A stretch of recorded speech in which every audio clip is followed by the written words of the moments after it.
And welcome to Cuppa Torah. My name is Hannah Tamar, and my cuppa is filled with Joffrey organic coffee today. I used to work at a place that sold a lot of Joffrey, so I decided to pick some up to reminisce a little bit. It's really good. So today I want to talk about Passover and letting go. Passover is about the Israelites being enslaved in Egypt and becoming free. So the first 2 nights we do something called a seder, and seder translates to order. So we're doing things in an order to get us into that state of mind of becoming a slave, of being a slave. We eat bitter herbs to remind us how bitter it was. We dip them in salt water to physically taste the tears of the slaves, of how the Israelites felt as being enslaved in Egypt. And we eat matzah, which is unleavened bread, and it's poor man's humbled bread. I like to say it's humbled bread. It's not inflated and leavened with ego-ness. So the week before Passover, we are supposed to get rid of that leavened bread, get rid of the stuff that we cannot eat, and clean our house and burn all the crumbs that we're not supposed to have in the house. And I hate cleaning. I loathe it with a passion. So in the past years, I've just put things in a box that I'm not supposed to eat. I either donate it or I put it out of sight, out of mind kind of thing, and I'm done. And I've been okay with that. But this year I wanted to physically feel that freedom of my clutter, of my enslavement. So I cleaned my kitchen from top to bottom.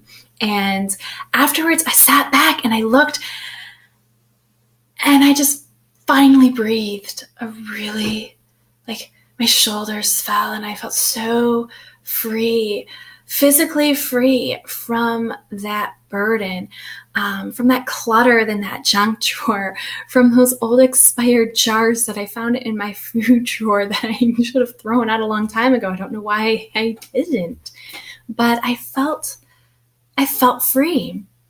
And I took those crumbs and took them outside and I burned them. And that was the best feeling in the world, to physically get rid of junk. And I let it go. And it was amazing.